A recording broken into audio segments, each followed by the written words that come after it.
Hello everyone, Charles Watts here, the Arsenal correspondent at Goal, joining you on Thursday. I've just sent my kids off to school for the first time since the summer holidays began. I'm sure plenty of you are probably in the same position as me and you're feeling as happy as me. Love my kids, love playing with them, but it does feel nice when they go back to school, especially after 6 weeks. So if you're a parent like me and you've done the same, enjoy the peace and quiet for a few hours. But anyway, let's not talk about schools or my kids. Let's talk about Arsenal, shall we? I said in yesterday's video that I would sort of spend today talking a little bit more in detail about the transfer window, give my thoughts on it and the incomings, the outgoings, players Arsenal could have signed, didn't, could have moved on, didn't, give my assessment on it all.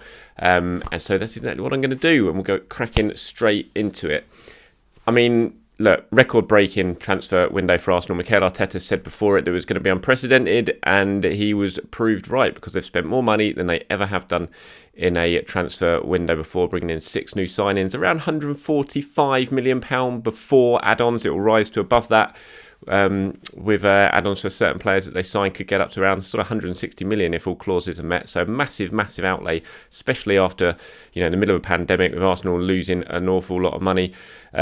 So I mean, Arteta can't say he hasn't been backed, because he has. The money's been found from somewhere. I still don't think it would have come out directly out of Stan Kroenke's pocket. It would have been found somewhere. That we know about the big Barclays loan that was taken out, and obviously the £145 million isn't all being spent this summer. It's being spread over the length of the contracts, that sort of thing. But still a very, very significant outlay. Mikel Arteta wanted to be backed, and he has been backed. No one in England has spent more money than Arsenal. Have they improved that much, though? That is a big question. That's a debate that's been going around on social media for an awful long time as this transfer window has gone on. Ramsdale, Lokonga, White, Odegaard, Tavares, Tomiyasu, Arsenal's 6 new summer signings. How many of those go directly into the starting 11? You would say certainly Ben White, you'd say certainly Martin Odegaard, and you would say Tomiyasu. Ramsdale, Lokonga and Tavares are very much more ones for the future, although I don't think it'll be too long till we see Aaron Ramsdale installed as Arsenal's number 1. I mean, have Arsenal improved? That's the big question. Have they improved? I think they have. I think, obviously, the Odegaard one is a weird one. That was the one that Mikel Arteta really, really wanted. And it's a strange one because we've seen him before, haven't we? He's been here. He's not this shiny new toy that everyone can get excited about because Arsenal have already had him. We've already had a look at him. And I think that's kind of taken away a little bit about the excitement of Martin Odegaard signing for Arsenal. Personally, for me, I think it's a fantastic signing. I think he's a wonderful player. I think he's going to get better and better. And at £30 million, I think it's going to prove to be an absolute bargain. So, I think that's going to be a really good signing. The one for me, Ben White, is, again, I think he's going to be a really good addition for Arsenal. I know he struggled against Brentford and then he's been out with COVID, so it's been a difficult start for him. But I think Ben White is a very, very good player. Before Arsenal had signed him, I watched him at Brighton. I watched him for the England game as well that he played and made his debut, and I'm just thinking this guy's a really top quality defender.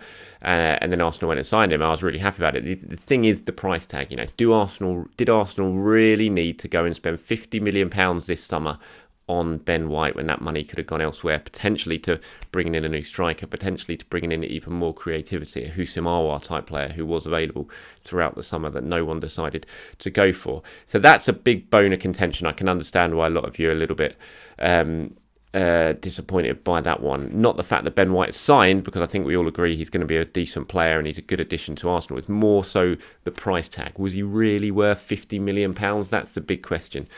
For me, probably not, but he's an English player. He's young. Brighton didn't want to sell him. They weren't in any petition. They weren't in any, didn't have any need to sell him. So it was a case of they just came up with a number and said, all right, if you want him, this is what you got to pay. And ultimately, Arsenal decided to pay that despite trying to get him a little bit cheaper earlier on in the summer. Brighton kept rejecting those bids. So that's one of the big ones that has caused a lot of debate, and I can understand that. But I do think that Ben White will prove to be a decent signing.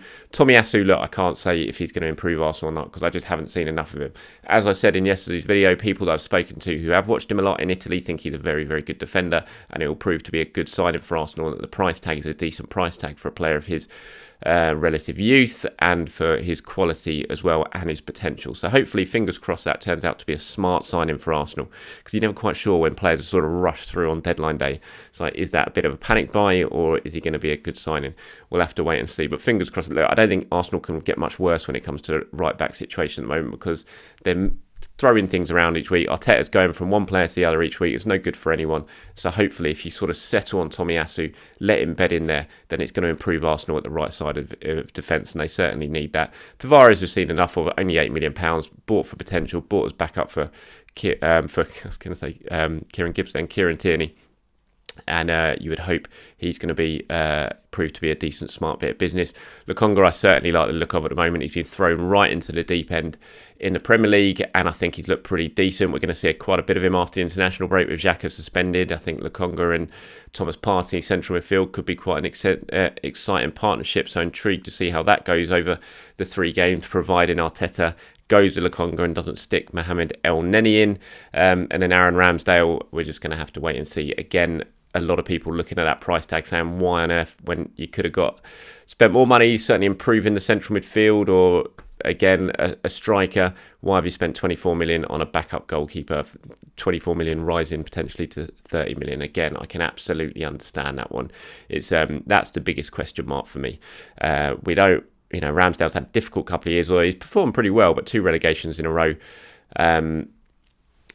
Did you really need to go and spend 30 million or commit to spending possibly 30 million on him in this transfer window when that money could have gone elsewhere?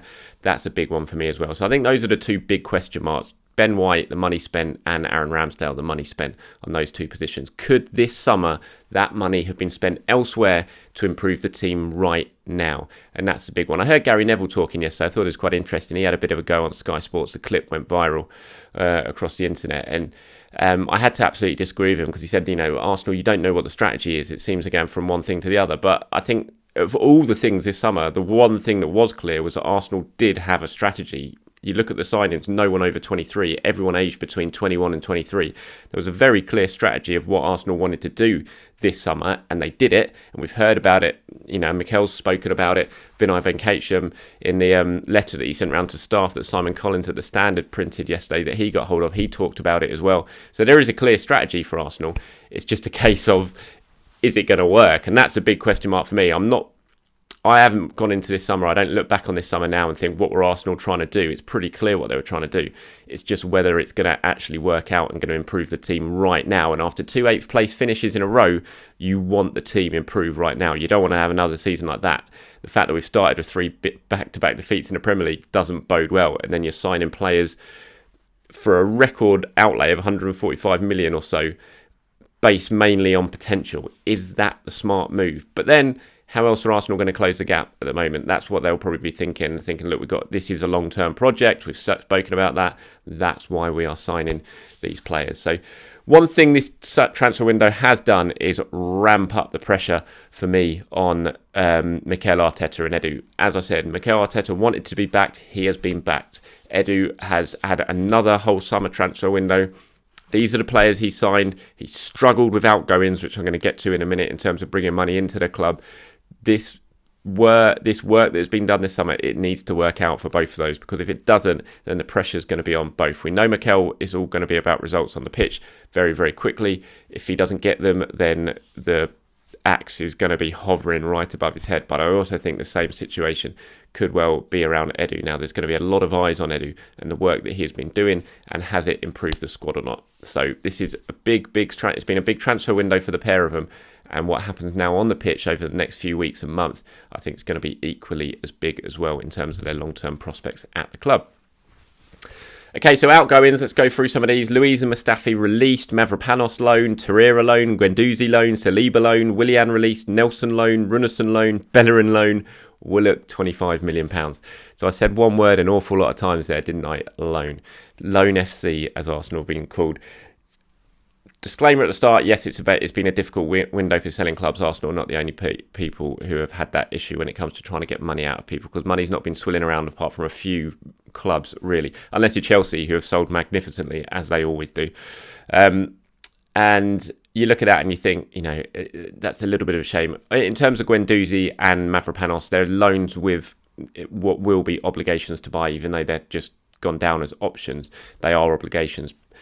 They're going to meet the clauses that are included in that to make it an obligation. I think they're going to get about 13 million euros for Guendouzi, and they're going to get about 5 million euros providing Stuttgart don't get relegated for Mavropanos. So that will be money coming into the club next summer. Whether that's good enough money for those two players, again, is very much up for debate. But then you look at Torreira, only on loan, and that hasn't got an obligation to buy. A little bit disappointed on that. You thought surely you can get a little bit of money for Torreira. Bellerin as well, that's a disappointing one. There's no option in that included either. So it's going to be another year. Yes, you're going to get Bellerin's wages off the wage bill, and he has taken a big wage cut to push through that move to Betis. He really wanted to get that move. But there's no option, so you're potentially, if he doesn't have a good season, you're potentially left with Bellerin next season, another year gone on his contract, and struggling to sell. So it's a little bit disappointing that Arsenal have failed to sell and move some of these players on. Granit Xhaka as well, who I'll get to. Arsenal there was an opportunity to get rid of Granit Xhaka and they didn't get the money in for him. Reece Nelson, he's gone out on loan. That he's signed a new contract, obviously, till 2023. And will come back, and you'd hopefully think, if after a good season, potentially a final, that Arsenal will look to sell him. But I think this is the fact that Joe Willock is the only player Arsenal got significant amount of money for is a little bit of a disappointment, considering they've spent or committed to spending 145 million. They've only brought 25 million back in. That's a disappointment. Eddie Nketiah, there was a deal agreed for Nketiah with Crystal Palace. It was broke down on personal terms. But, they've had the whole summer. Could you have got other money in for Eddie Nketiah and got him out somewhere? It just feels like Edu, he struggled when it came to selling. And I think that's ultimately how he's being judged at the moment. So outgoings, missed opportunities for me. And as I said, Granit Xhaka, that was a big one. I felt, I've said this before, this was the golden opportunity for Arsenal to move on from Granit Xhaka this summer. The opportunity was there with Roma. Granted, Roma didn't bid the money that Arsenal wanted for him, and so the deal didn't go through. We've heard the Roma general manager talking about it in the last couple of days, saying that Xhaka wanted the move to Roma, but they couldn't agree. It just felt like a missed opportunity. We've seen Granit Xhaka for an awful long time here. He's a good player. Look, I'm not going to say he's not a great player, but he's not set the world alight on Arsenal. We know the errors, the mistakes that creep into the game, the rashes of judgment that he has. We saw it against Manchester City. He's banned for the next 3 games again. It's just going to continue this sort of thing with Granit Xhaka. He'll come back, play well, have a bit of a meltdown, make a mistake, and then it all starts over again. We've seen it for the last 5 years. Nothing's going to change now. It just felt like this was a chance to move on, but it didn't. And not just did Arsenal fail to sell him, they then gave him a new extended contract. And for me, that is just ultimate heads gone. I don't understand that decision, really. Yeah, if you're not going to sell him, keep him for these 2 years and then potentially move on. But I just don't give him a new contract and tying him down for 4 years. He's not really going to have any sell-on value given his age. So you're not really protecting a value now when it comes to him. And you're just tying yourself into him for another 4 years, which is going to make it harder to move on maybe in a couple of years' time when he's into his 30s. It's just a bit of a baffling one for me, that. And it just felt like a big missed opportunity this summer to give Thomas Partey top quality central midfielder that would really transform Arsenal. That's central midfield is an area they've been second best for a long time. They've got one quality player in there in Thomas Partey if they can keep him fit, and it felt like they had a good opportunity to get another one in. Get Xhaka out the door, spend some of this money, even if it meant not signing Ben White, not signing Aaron Ramsdale, getting players in potentially for a little bit cheaper in those positions and spending a decent amount of money there and going out and getting a long-term target for Thomas Partey. They didn't do it. And for me, that's a big missed opportunity, and that's a big black mark against this transfer window. Also feel like they could have spent money on a striker this summer. They failed to find a move for Alexander Lacazette, another player who could have moved on, didn't. And now they're stuck with him for another season. Not stuck with him because he does do a decent job, Alexander Lacazette, but he's going to be here for another season, going out potentially, you'd imagine, now on a free transfer next summer. It was an opportunity again to maybe rejig that striker department. They didn't, and that's another negative for me against the transfer window that we've seen. And also, could you have added a little bit more creativity? Houssem Aouar was available. It's not just Arsenal who decided against Houssem Aouar. Everyone in Europe decided against Houssem Aouar, even though he was very, very available throughout the summer.